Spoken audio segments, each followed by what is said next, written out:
दोस्तों, जब आप आज की कहानी सुनेंगे तो आप यकीन मानिए कई दिनों तक ये कहानी आपके दिमाग में घूमने वाली है। और ये घटना हरियाणा के हिसार की एक ऐसी घटना थी जिस पर उस वक्त लोगों का यकीन कर पाना मुश्किल हो गया था। लोग उस रात हुए इस खौफनाक हत्याकांड से दहल गए थे और लोग सोचने पर मजबूर हो गए थे कि ऐसा क्या कारण था कि घर की सबसे लाडली बेटी ने उस रात पूरे घर को शमशान बना दिया। नमस्कार दोस्तों, मैं हूँ राज सोनी और आप देख रहे हैं अनोखी वारदात की एक नई कहानी। दोस्तों, चैनल को सब्सक्राइब जरूर से कर लीजिएगा और इस सच्ची घटना से कुछ सीख लेने की कोशिश जरूर कीजिएगा कि लालच और नफरत एक इंसान से क्या करवा सकता है। कहानी है हरियाणा के हिसार जिले की। हरियाणा के हिसार में रेलूराम पूनिया नाम का एक शख्स अपने पूरे परिवार के साथ रहता था। और दोस्तों, ये वही रेलूराम पूनिया था जिसके हिसार के बाहर इतनी जबरदस्त हवेली थी जिसे लोग देखने के लिए आते थे। और ये कहा जाता है कि रेलूराम पूनिया ने अपने शौक के चलते अपनी हवेली में एक ऐसा रैंप लगाया था जिससे उसकी गाड़ी दूसरी मंजिल पर सीधे उसके बेडरूम तक जाती थी। लेकिन दोस्तों, रेलूराम को कहाँ पता था कि इस हवेली में बहुत खौफनाक मंजर होने वाला है।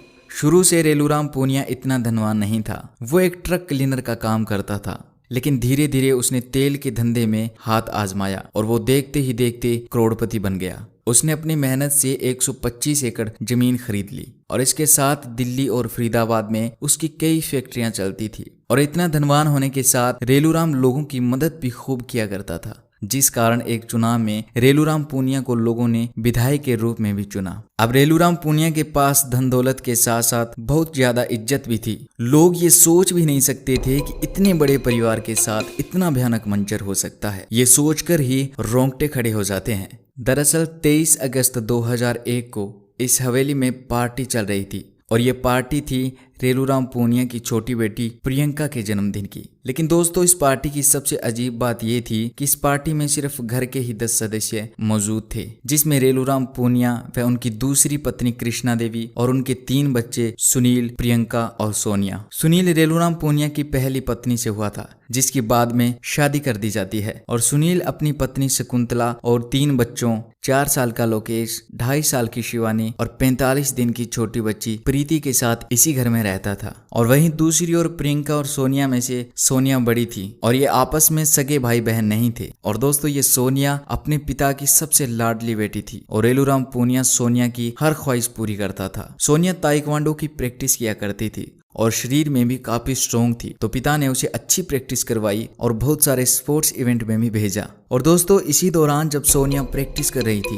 तो उसकी मुलाकात होती है संजीव कुमार से, जो खुद जूडो का बहुत अच्छा खिलाड़ी था। और दोनों साथ में प्रैक्टिस किया करते थे और प्रैक्टिस करते करते दोनों अच्छे दोस्त बन गए और आखिर दोनों में प्रेम हो गया और दोनों आपस में शादी करने के सपने देखने लगे। संजीव कहता है कि कहाँ मैं एक मिडिल क्लास फैमिली का लड़का और कहाँ तुम एक बड़े बाप की बेटी। तभी सोनिया कहती है कि वह अपने पापा की लाडली है और इसके पापा हमारी शादी के लिए मना नहीं कर सकते। और सोनिया पहुंच जाती है रेलूराम पूनिया के पास अपने रिश्ते को लेकर। और सोनिया सीधे जाकर अपने पिता से कहती है कि वह संजीव कुमार से प्रेम करती है और उससे शादी करना चाहती है। ये सुनते ही रेलूराम पूनिया सोनिया को मना कर देता है, क्योंकि वह अपने बच्ची के लिए अच्छा परिवार ढूंढ रहा था, अमीर परिवार ढूंढ रहा था। और यहाँ कहाँ रेलूराम पूनिया करोड़ों का मालिक और कहाँ संजीव कुमार। लेकिन एक बार फिर रेलूराम पूनिया अपनी लाडली बेटी के लिए सोचता है और रेलूराम पूनिया अपनी बेटी के लाड प्यार के आगे झुक जाता है और शादी के लिए हाँ कर देता है।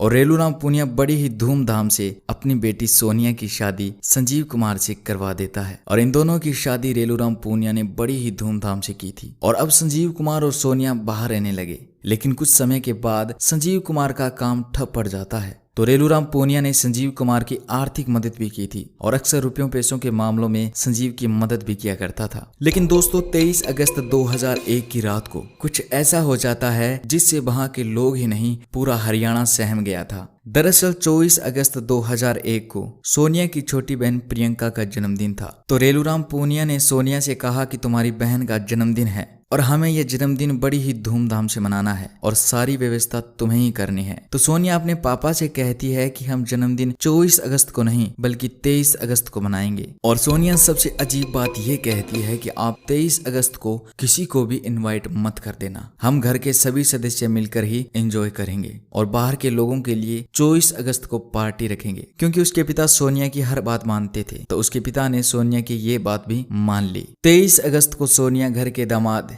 यानी कि अपने पति संजीव कुमार के साथ हिसार की हवेली में पहुंच जाती है और रात की पार्टी की तैयारी करने लगती है। और दोस्तों शाम को घर के नौकर और ड्राइवरों को छुट्टी दे दी जाती है और वो अपने घर चले जाते हैं। और अब इस पूरी हवेली में घर के 10 सदस्य ही बचते हैं। रेलूराम पूनिया, पत्नी कृष्णा, बेटा सुनील व उसकी पत्नी और उनके 3 बच्चे, और प्रियंका, सोनिया और सोनिया का पति संजीव कुमार। अब दोस्तों रात को इस हवेली में तेज आवाज में गाने चलाए जाते हैं और घर के सभी सदस्य खूब एंजॉय करते हैं। लेकिन वो इस खबर से अनजान थे कि कुछ ही देर में ये हवेली मुर्दों का घर बनने वाली है। घर के सभी सदस्य खूब एंजॉय करके और प्रियंका को विश बोलते हुए अपने अपने कमरे में चले जाते हैं। तभी दोस्तों सभी के लिए प्रियंका दूध लाती है और बारी बारी से सभी के कमरों में दूध दे आती है। लेकिन दोस्तों ये साधारण दूध नहीं था, बल्कि प्रियंका ने इस दूध में नशीला पदार्थ मिलाया था, जिससे घर के सभी सदस्य पीकर गहरी नींद में सो जाते हैं। और बाद में जांच में ये भी पता चला था कि सोनिया ने खीर में भी अफीम मिलाई थी। और दोस्तों इस सोनिया ने उस 45 दिन की बच्ची को भी दूध पिला दिया था ताकि वे रात को ना रोए। और दोस्तों बाद में पता चला कि जब सोनिया दूध में नशीली चीज मिला रही थी तो उसने अपने भाई सुनील के दूध में सबसे ज्यादा नशीली चीज मिलाई थी, क्योंकि 23 साल का सुनील बहुत तगड़ा नौजवान था। उसका शरीर, उसकी कदकाठी पहलवानों जैसी थी, तो उनको सबसे ज्यादा इसी से डर था कि कहीं रात को सुनील जाग न जाए। और इसके बाद शुरू होता है उस हवेली में मौत का खेल। अब उस घर में सोनिया और उसके पति ही जगे हुए थे और सोनिया के पति ने आधी रात को स्पीकर की आवाज तेज कर दी ताकि बाहर के लोगों को कुछ भी पता न चल पाए। इसके बाद सोनिया और उसके पति संजीव कुमार सबसे पहले रेलूराम के कमरे में जाते हैं और सोनिया संजीव से अपने बाप को मारने को कहती है। तो जैसे ही संजीव कुमार अपनी पिस्तौल निकालता है तो वह देखता है कि घर में 8 सदस्य हैं, लेकिन उसके पास सिर्फ 6 गोली है। और फिर सोनिया भी सोचती है कि गोली से हो सकता है ये बच जाए। तो सोनिया स्टोर रूम में जाती है और वहां से एक लोहे की रोड लेकर आती है और उस रोड को संजीव को दे देती है। लेकिन संजीव कुमार घबरा जाता है, वह मना कर देता है। तो सोनिया उसे भड़काती है और कहती है कि तुम मर्द होकर इतना भी नहीं कर सकते, और अगर तुमने इनको नहीं मारा तो ये हमें मार देंगे। और इतना सुनकर संजीव को जोश आ जाता है और संजीव और सोनिया रेलूराम पूनिया के बेड के पास जाते हैं और सामने रेलूराम पूनिया अपने बेड पर गहरी नींद में सो रहा था। तो संजीव कुमार रोड से रेलूराम पूनिया के सिर पर 4 से 5 बार मारता है, जिससे रेलूराम पूनिया के सिर के टुकड़े हो जाते हैं। और दोस्तों अब वो बात होती है जिसने इंसानियत को ही शर्मसार कर दिया और इस दृश्य के बारे में सोचकर ही रूह कांप जाए। दरअसल सोनिया जो रेलूराम के पैरों के पास खड़ी थी, वह रेलूराम की तुरंत ही नब्ज चेक करती है तो पता चलता है कि रेलूराम मर गया है। तो वह संजीव के सामने अपना अंगूठा दिखाकर थम्स अप करती है और उससे हाथ मिलाती है और कहती है कि काम हो गया है। और दोस्तों ये सोचकर ही बड़ा अजीब लगता है कि यह बेटी वही बेटी थी जिसकी हर ख्वाहिश उसके पिता पूरी किया करते थे। इसके बाद वो दूसरे कमरे में जाते हैं जहां पर सोनिया की माँ 2.5 साल की पोती शिवानी के साथ सो रही थी। तो जैसे ही संजीव सोनिया की माँ को रोड मारता है वैसे ही रोड उस बच्ची को लग जाती है। तो संजीव कुमार दूसरी रोड उसकी माँ को नहीं मार पाता है तो सोनिया कहती है कि मारो, लेकिन उससे रोड नहीं चल पाती है। तो सोनिया तकिया से अपनी माँ का दम घोट देती है और उसके बाद संजीव से कहती है कि अब रोड मारो। तो दूसरी रोड संजीव कुमार उसकी माँ के मुंह पर मारता है और उसकी माँ और वह पोती शिवानी वहीं पर मर जाते हैं। अब अगला कमरा था सुनील का, लेकिन वो अभी इस कमरे में नहीं जाना चाहते थे क्योंकि उन्हें अब भी सुनील से डर लग रहा था कि अगर वह जग गया तो उन दोनों के काबू में आने वाला नहीं था, तो वो उसे आखिर में मारने की सोचते हैं। इसके बाद वो प्रियंका के कमरे में जाते हैं जिसका जन्मदिन था, उसे भी बड़ी बेरहमी से मार देते हैं और सुनील के 4 साल के बेटे को भी इसी रोड से मार देते हैं। और अब वो दोनों डरे हुए से जाते हैं सुनील के कमरे में जहाँ पर सुनील अपनी पत्नी शकुंतला और 45 दिन की बच्ची प्रीति के साथ बेड पर सोया हुआ था। तो संजीव सबसे पहले सुनील के सिर पर रोड मारता है और वह फिर शकुंतला के और आखिर में उस 45 दिन की बच्ची को भी मार देते हैं। लेकिन दोस्तों इतना बड़ा क्या कारण हो गया था कि इन लोगों का दिल पत्थर का हो गया था? और आखिर ऐसा क्या था कि माँ बाप, भाई बहन, भाभी और मासूम बच्चों को मारने में एक बार भी इनका हाथ नहीं कांपा? और दोस्तों बाद में पूछताछ में पता चला कि जब संजीव उनको मार रहा था तो सोनिया उनकी तरफ इतनी बड़ी बड़ी आंखें निकालकर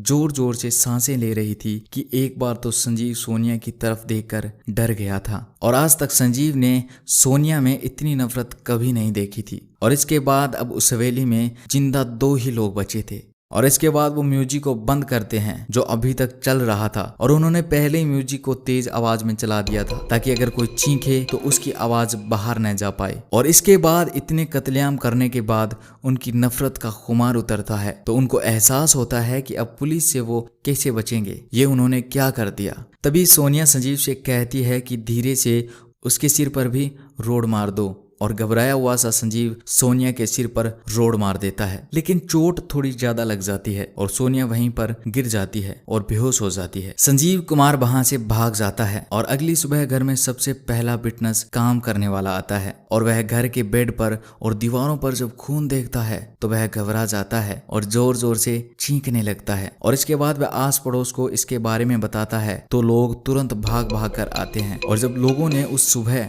जब उस हवेली में पूरे खानदान की लाशों को देखा तो उनके रोंगटे खड़े हो गए और पुलिस को इसकी खबर दी जाती है। पुलिस और बड़े बड़े अधिकारी पूर्व विधायक रेलूराम पूनिया के घर पहुंच जाते हैं और पुलिस देखती है कि घर में 9 लाशें थी, और इसकी सूचना पुलिस के द्वारा हेड को दे दी जाती है कि घर में 9 लाशें हैं। लेकिन वो जब एक बार फिर लाशों को देखते हैं तो एक अधिकारी देखता है कि बाकी लाशों के मुकाबले सोनिया का शरीर गर्म था। जब सोनिया की नब्ज चेक की तो पता चलता है कि सोनिया अभी जिंदा है। ये पता चलते ही तुरंत सोनिया को हॉस्पिटल ले जाया जाता है और कोशिश में जुट जाते हैं रेलूराम पूनिया के एक बारिश को एक सदस्य को बचाने में। और दोस्तों, पुलिस वालों ने और लोगों ने कभी सपने में भी नहीं सोचा था कि घर की इस बेटी ने इतना भयानक कत्लेआम कर दिया। लेकिन दोस्तों, कातिल कितना भी शातिर क्यों ना हो, आखिर वो कुछ न कुछ सबूत जरूर छोड़ देता है, और ऐसा इसी केस में भी हुआ था। अब पुलिस की टीम जब आस पड़ोस के लोगों से पूछती है तो लोग कहते हैं कि घर में खुशी का माहौल था, प्रियंका का बर्थडे बनाया जा रहा था और देर रात तक घर में गाने चल रहे थे, लेकिन उन्हें कुछ पता नहीं कि आखिर ऐसा कैसे हो गया। तभी सोनिया की भी तबीयत कुछ ठीक होती है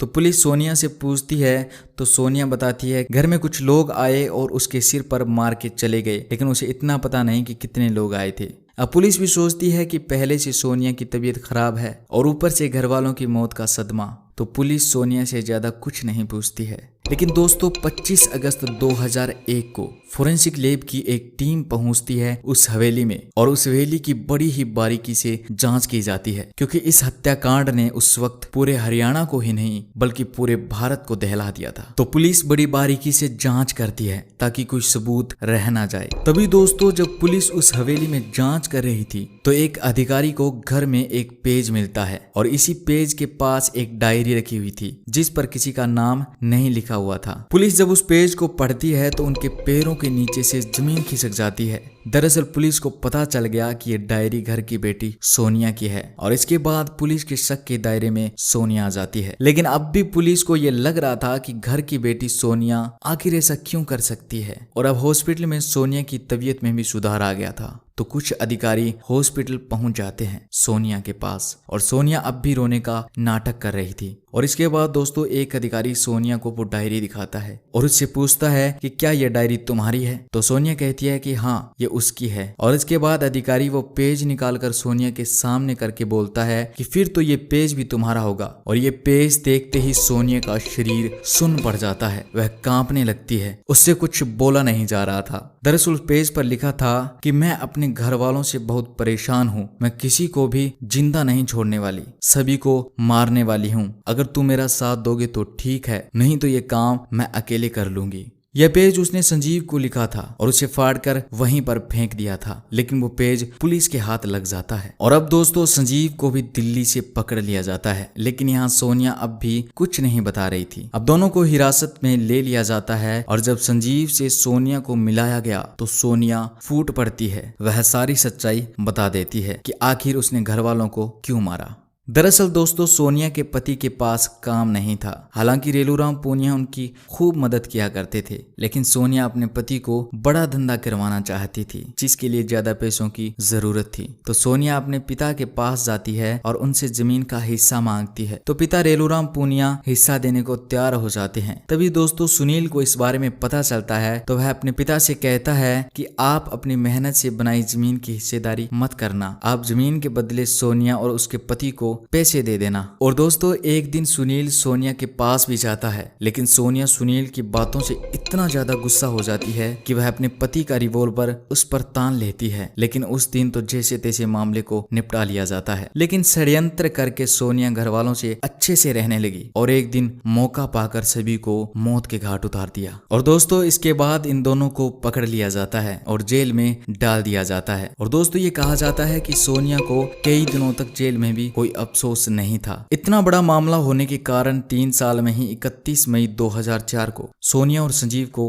फांसी की सजा सुना दी जाती है। और सोनिया ने जेल में आत्महत्या करने की कोशिश भी की थी, जिस कारण 6 महीने के लिए उसे एक अलग कमरे में रखा जाता है। लेकिन 12 अप्रैल 2005 को पंजाब हरियाणा हाई कोर्ट ने फांसी की सजा उम्र कैद में बदल दी, जिसके बाद हरियाणा पुलिस ने भी सुप्रीम कोर्ट में केस दायर किया और एक बार फिर 26 नवंबर 2007 को इनकी फांसी की तारीख रखी गई और ये तारीख आगे बढ़ती गई। और दोस्तों आपको बता दूं कि जब सोनिया ने ये मर्डर किए थे तब इनके एक बेटा भी था, जिसकी उम्र उस वक्त 1.5 साल की थी, यानी कि आज वो लगभग 22-23 साल का हो गया है। लेकिन फिर 2014 में सुप्रीम कोर्ट ने एक ऐतिहासिक फैसला लिया कि जिन मामलों में फांसी में देरी हुई है उनको आजीवन कारावास में बदल दिया जाए, क्योंकि ऐसे लोग फांसी के इंतजार में हर रोज मरते हैं। और दोस्तों 2018 में संजीव को 15 दिन की पैरोल पर छोड़ा गया था, लेकिन वह फरार हो जाता है और 2021 में मेरठ के एक आश्रम में उसे साधु के भेष में गिरफ्तार कर लिया जाता है। तो दोस्तों ये थी इंसानियत को शर्मसार कर देने वाली वो सच्ची कहानी जो शायद कई दिनों तक आपके याद रहेगी। चैनल को सब्सक्राइब कर लीजिएगा। मिलता हूँ एक नई कहानी के साथ, तब तक के लिए अपना ख्याल रखिएगा। धन्यवाद।